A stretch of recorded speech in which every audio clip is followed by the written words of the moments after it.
Dans de nombreux foyers gabonais, le sujet des finances reste empreint de non-dits et de tabous, signe d'un héritage culturel fort et bien trempé. Traditionnellement, la charge financière pèse sur l'homme, considéré comme le chef et le pourvoyeur.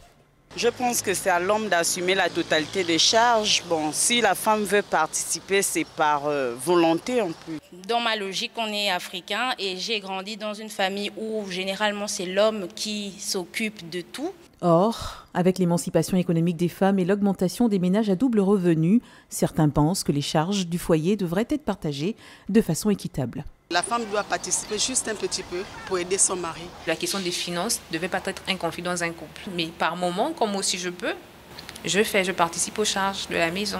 Je pense que pour l'équilibre dans un foyer, dans un couple, l'homme et la femme doivent mettre tout ensemble afin de pouvoir tabler sur certains projets essentiels pour l'équilibre de leur couple, encore leur foyer.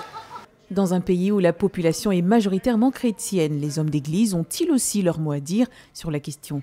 L'homme et la femme sont d'abord une seule chair. Et lorsque vous êtes une seule chair, tout ce qui concerne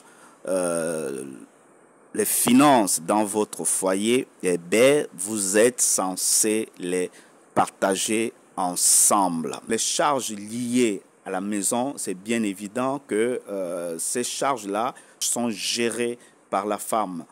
Même dans une entreprise, on délègue des tâches. L'enjeu n'est donc plus de savoir qui paie, mais de négocier un modèle de gestion financière qui respecte les revenus de chacun et ouvre la voie à une véritable solidarité conjugale fondée sur un projet de vie adapté à ce XXIe siècle.